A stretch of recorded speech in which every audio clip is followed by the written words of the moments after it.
Hello viewers, அனைவரும் Iran மீது தரவழி போற முன்னெடுத்திருக்கு அமெரிக்கா. சீனா அமலப்படுத்திருக்கு. அமெரிக்காவோட சக்தி வாய்ந்த போர்க்கப்பல், ஒரு பயங்கர போர்க்கப்பலை ஈரான் நோக்கி திருப்பி இருக்கு. இதை சீனாவோட செயற்கைக்கோளில் இருந்து கண்டுபிடிச்சு அமலப்படுத்திருக்கு. தற்போது USS திரிபோல் என்ற மிகப்பெரிய அமெரிக்க கப்பலான இந்த கப்பல் ஈரான் நோக்கி பயணித்து வருவதை சீனாவுடைய செயற்கைக்கோள் படங்கள்ல உறுதி செஞ்சிருக்கு. இந்த கப்பல் சாதாரண கப்பல் கிடையாது, இருப்பதிலேயே அதிநவீன போர்க்கப்பல். மற்ற கப்பல் போல கடல்ல இருந்து மட்டும் இது சண்டையிடாது, தரவழி தாக்குதல் நடத்தவும் இது பயன்படுத்தப்படுது.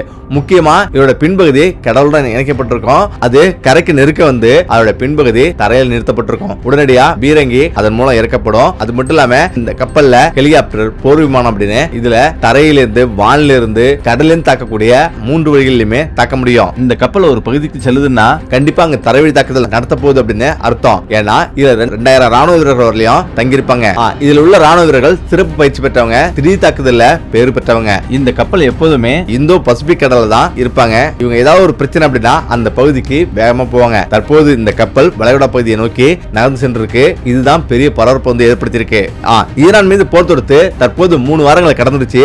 ஆனாலும் தற்போது வரை இந்த போர் முடிவுக்கு வர மாதிரி தெரியல. அதனாலதான் அமெரிக்க அதிபருக்கும் நெருக்கடி அதிகமா வந்துருச்சு. ஈரானுடைய உச்ச தலைவர் கமேனி கொல்லப்பட்டதுக்கு நாங்க பழிவாங்காம விட மாட்டோம் அப்படின்னு ஈரான் தொடர்ந்து அடிச்சிட்டு இருக்கு. வளைகுடா நாடுகளில் உள்ள அமெரிக்க ராணுவ தளங்களையும் அவருடைய முக்கிய பொருளாதாரத்தையும் சிதைச்சிட்டே இருக்கு ஈரான். அமெரிக்க ராணுவத்தை மொத்தமா காலி செய்ய முடியலனாலும் அமெரிக்கா பல லட்சம் கோடிகளை போருக்காக செலவிட்டு இருக்கு. ஹார்முஸ் நீரிணை முடக்கம், கச்சா எண்ணெய் தட்டுப்பாடு அப்படின்னு கச்சா எண்ணெயும் பல மடங்கு விலை உயர்ந்துட்டே வருது. இதுவும் பெரிய தலைவலியா அமெரிக்காவுக்கு உருவெடுத்திருக்கு. இந்த போரை சீக்கிரமே முடிவு கொண்டு வர அமெரிக்கா விரும்புது.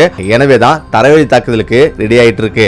ஏற்கனவே ஈரானுடைய கடல் பகுதியில USS ஜெரால்ட் அப்படின்ற கப்பலும் USS லிங்கன் என்ற கப்பலும் நிறுத்தி வைக்கப்பட்டிருக்கு. இதனால தற்போது இந்த கப்பல் அங்க சென்றா மிகப்பெரிய போர் வெடிக்கும். அடுத்த 5 ஆண்டுகளுக்கு போரை தொடரவும் தயார் அப்படின்னு ஈரான் தெரிவிச்சிருக்கு. இப்ப தற்போது ஈரான் மிகப்பெரிய ஒரு தாக்குதல் நிகழ்த்திருக்கு. அதுதான் புஜைரா துறைமுகத்துல தாக்குதல் நடத்திருக்கு. உலகத்தோட 3வது பெரிய துறைமுகம் தான் இந்த புஜைரா துறைமுகம். அதுவும் முக்கியமா இந்தியாவுக்கு அதிக எண்ணெய்களை ஏற்றுமதி செய்யறதும் 80% கச்சா எண்ணெய்களை ஏற்றுமதி செய்யறதும் இந்த புஜைரா துறைமுகம் தான். ஈரான்ல அமெரிக்காவை நேரடியா சண்டையிட்டு ஜெயிக்க முடியாது. அதனாலதான் அமெரிக்காவை நீண்ட காலம் போர்ல நீடிக்க வச்சு அதன் மூலம் பொருளாதார தாக்கத்தை ஏற்படுத்தி போர்ல வெற்றி பெற நினைக்குது ஈரான். இதனாலதான் அமெரிக்காவுடைய பொருளாதார மையங்கள் அனைத்துமே ஈரான் குறிவச்சு தாக்கிட்டு இருக்கு. முக்கியமா அமெரிக்காவுக்கு என்ன விநியோகம் செய்யும் அந்த நிலையங்களை பார்த்து தாக்கிட்டு இருக்கு.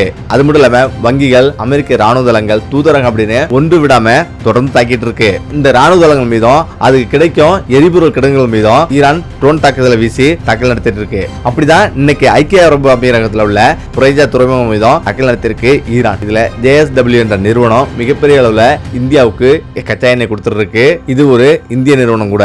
இதனாலதான் புரஜா துறைமுகத்திலிருந்து கப்பல்களுக்கு எரிபொருள் நிரப்பும் பணியும் நிறுத்தி வைக்கப்பட்டிருக்கு. முக்கியமா இந்தியா கச்சா எண்ணெய் தேவைக்காக 90% இறக்குமதி தான் நம்பியிருக்கு. LPG தேவையில 40% ஐக்கிய அரபு அமீரகம் தான் பூர்த்தி செய்யுது. அதிலும் புரஜா முனையம் இந்தியாவுக்கான LPG விநியோகத்துல மிகப்பெரிய பங்கு வகிக்குது. இந்த முனையம் செயல்படாம போனா இந்தியாவுக்கு LPG கிடைக்கிறதுல மிகப்பெரிய பாதிப்பு வந்து ஏற்படும். ஏற்கனவே கேஸ் விநியோகம் மக்களுக்கு கேஸ் சிலிண்டர் கிடைக்கல, விநியோகத்துல சிக்கல் ஏற்பட்டிருக்கு. இந்த நேரத்துல புரஜா முனையமும் முடங்கி இருக்கிறது மிகப்பெரிய பாதிப்பை ஏற்படுத்தும் அப்படின்னு நிபுணர்கள் சொல்றாங்க. பொதுவா கச்சா எண்ணெய் ஹர்முஸ் நீரிணை வழியா தான் வெளியாகும், இந்தியாவுக்கு வரும். ஆனா தற்போது முடங்கி இருக்கு. இதற்கு மாற்று தான் இந்த புரஜா முனையம். ஆனா இதுலயும் மிகப்பெரிய தாக்குதல் வந்து ஏற்படுத்தியிருக்கு.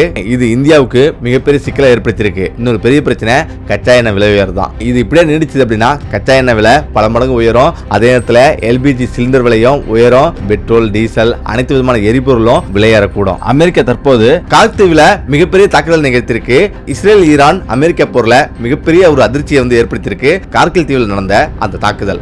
ஈரான் நாட்டோட 80% எண்ணெய் உற்பத்தி நடைபெறும் இடம் தான் இந்த கார்கில் தீவு. கார்கில் தீவு சாதாரண தீவு கிடையாது. இந்த கார்கில் தீவுல ஈரானுடைய ராணுவ கட்டமைப்புகளை நோக்கி அமெரிக்கா மிகப்பெரிய தாக்குதல் நடத்திருக்கு. அது பயங்கர தாக்குதல், பெரும் சேதத்தை வந்து ஏற்படுத்தியிருக்கு. ஆனா அமெரிக்க அதிபர் டொனால்ட் ட்ரம்ப் இப்படி சொல்றாரு, இது வந்து ட்ரைலர் தான், எங்களிடம் பணியில் அப்படின்னா பெரிய விளைவை சந்திக்கிற மாதிரி இருக்கும், ஆட்சி மாற்றம் ஏற்படணும், அதே போல அங்க உள்ள புரட்சி காவல்பட அனைத்து தாக்குதலையும் நிறுத்திட்டு மாற்று அரசை நியமிக்கணும் அப்படின்னு அவர் சொல்றாரு. எங்களிடம் பணியில்னா இதை விட பயங்கரமான சேதத்தை வந்து ஏற்படுத்துவோம். அதாவது தற்போது தாக்கின கார்கே பகுதியில முக்கியமான இடங்களை தாக்காம விட்டுருக்கோம். அப்படி பணியில் அப்படின்னா அங்க தேக்கி வைக்கிறோம். எண்ணெய் ஆலையை நோக்கி நிலைமை மோசமாகும் போது அதையும் தாக்கும் அப்படின்னு அவங்க வந்து எச்சரிக்கை வந்து எடுத்திருக்காங்க. இது பெரிய ஒரு அதிர்ச்சியை வந்து ஏற்படுத்தியிருக்கு. ஈரானுடைய பெரும் பகுதி, அதாவது 80% எண்ணெய் உற்பத்தி நடக்கும் இடம் தான் இந்த கார்கில் தீவு. இந்த தீவு சாதாரண தீவு கிடையாது.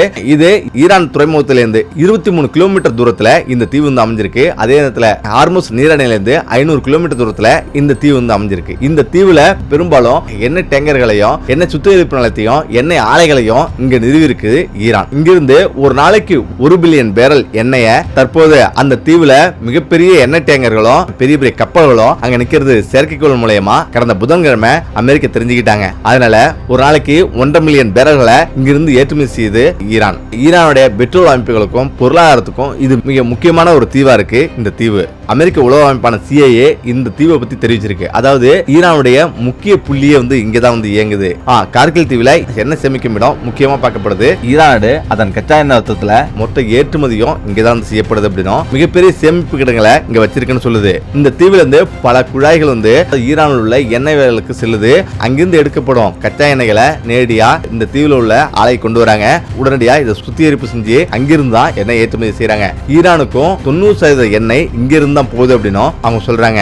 எண்ணெய் சேமிப்பு கிடங்கா இது இருக்கிறதால ஈரான் நாட்டோட பொருளாதாரத்தின் உயிர் நாடி அப்படின்னு இந்த தீவு சொல்லப்படுது. இங்கிருந்து தான் ரஷ்யாவுக்கு பெருமளவுல எண்ணெய்கள் ஏற்றுமதி செய்யப்படுது. ரஷ்யாவுக்கும் சீனாவுக்கும் உலக நாடுகள் பல நாட்டுக்கும் இங்கிருந்து தான் போகுது. அதே நேரத்தில் அமெரிக்கா இந்த எண்ணெய் கட்டமைப்புகளை தாக்க ஆரம்பிச்சா இதனால மிகப்பெரிய அளவு பாதிப்பு ஏற்படும் உலக லெவல்ல. அதாவது எண்ணெய் விலை பல மடங்கு உயரும். ஹார்முஸ் நீரிணையை முற்றிலும் முடக்க ஈரான் தொடங்கும். இதனால பெரிய பிரச்சனை வெடிக்கும் அப்படின்னு நிபுணர்கள் தெரிவிக்கிறாங்க.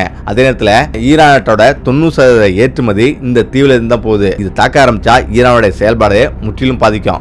இந்த தீவுல ஈரானுடைய ராணுவ கட்டமைப்போ அணு ஆயுத தளமோ இல்லாம இருந்தாலும் இங்கிருந்து பெருமளவு ஈரான் ராணுவத்துக்கும் ஈரான் அரசுக்கும் நிதி அளிக்கப்படுது. இந்த தீவுல இருந்து வர வருமானம் தான் ஈரான் நாட்டுக்கும் ஈரான் ராணுவ அமைப்புக்கும் மிகப்பெரிய நிதி அளிக்கப்படுது. இதுக்கிடையில் தான் ஜப்பானை நோக்கி வடகொரியா 10 ஏவுகணைகளை தாக்கி சோதனை செஞ்சிருக்கு. இப்ப இஸ்ரேல் ஈரான் போர் நடந்துட்டு இருக்கும் போது இடையில வடகொரியா தன்னுடைய பலத்தை நிரூபிக்கும் வகையில ஏவுகணை சோதனை நடத்திருக்கு. ஜப்பானுக்கும் தென்கொரியாவுக்கும் பயங்கர அதிர்ச்சி ஏற்படுத்தியிருக்கு.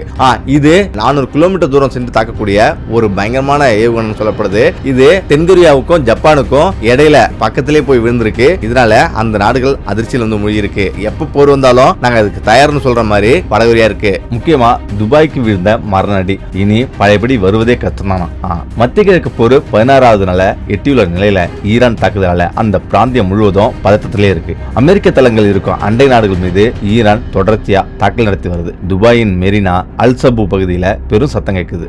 முக்கியமா புரேஜா எண்ணெய் முனையமும் கூட பத்தி எரியுது. முக்கியமா குவைத் சர்வதேச விமான நிலையத்திலும் பல ட்ரோன்கள் தாக்கி இருக்கு. இருப்பினும் அங்கு பெரிய அளவுல சேதம் இல்லை என தெரியுது. புரேஜாவில் தீயை அணைக்கும் பணி பல மணி நேரம் நீடிச்சு வருது. இதனால அங்கு கரும்புக சூழ்ந்தது. இதுல ஜோர்டான் நாட்டை சேர்ந்த ஒருவர் காயமடைஞ்சிருக்காரு. துபாயை நோக்கியும் ஈரான் வரிசையா பல ட்ரோன்களை அனுப்பி வருது. இத துபாய் இடமறித்து தாக்கி அழித்து வருது. இதனால துபாய் முழுக்க ஆங்காங்கே தொடர்ச்சியா வெடி சத்தங்கள் கேட்டுக்கிட்டே இருக்கு. கடந்த 2 நாட்களாவே அங்க மீண்டும் ஈரானின் ஏவுகணைகள் மற்றும் ட்ரோன்கள் வருவது அதிகரித்து விட்டது. ஈரானின் 90% எண்ணெய் வர்த்தகத்தை கையாளும் முக்கிய கார்க் தீவை அமெரிக்கா தாக்கியதை அடுத்து தாக்குதல்கள் தீவிரமடைந்து கார்க் தீவு மீது தாக்கல் நடத்தியதை அமெரிக்கா ஒப்புக்கொண்டிருக்கு. இருப்பினும் அங்குள்ள ராணுவ இலக்குகளை மட்டுமே அழித்ததாகவும் எரிசக்தி வசதிகளை விட்டுவிட்டோம் என்றும் அமெரிக்க அதிபர் ட்ரம்ப் கூறினார். முக்கியமா ஐக்கிய அரபு எமிரேட் மீது ஈரான் 1600 ட்ரோன்கள், 294 பாலிஸ்டிக் ஏவுகணைகள், 15 குரூஸ் ஏவுகணைகள் ஆகியவற்றையும் ஏவி இருக்கு. இதுல இதுவரை 6 பேர் உயிரிழந்திருக்காங்க. மேலும் 141 பேர் காயமடைஞ்சிருக்காங்க. சனிக்கிழமை மட்டும் ஐக்கிய அரபு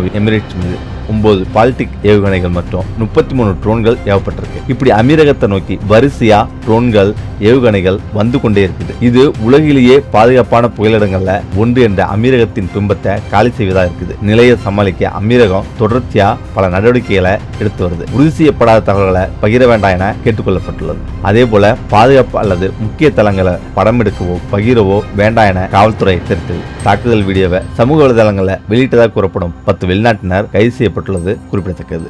துபாய்க்கு இப்போது திரும்பிய பக்கம்லாம் அடி என்ற ஒரு சூழலே இருக்குது. ஒரு பக்கம் அதன் முக்கிய வருவாயான கச்சா எண்ணெய் ஏற்றுமதி பாதிக்கப்பட்டிருக்கு. ஹார்முஸ் ஜலதஞ்சி மூடப்பட்டதால கச்சா எண்ணெய் வர்த்தகம் பாதிக்கப்பட்டிருக்கு. அதே போல துபாய் கடந்த சில ஆண்டுகளாக சுற்றுலாவை மேம்படுத்தி வந்த சூழல்ல மத்திய கிழக்கு முதலால சுற்றுலா கடுமையா பாதிக்கப்பட்டிருக்கு. அங்கு நீண்ட கால விசா எடுத்து வந்த வெளிநாட்டவரும் கூட மொத்தமா வெளியேறிவிட்டாங்க. இப்படி எல்லா பக்கமும் இந்த போரால துபாய் மிக கடுமையா பாதிக்கப்பட்டிருக்கு.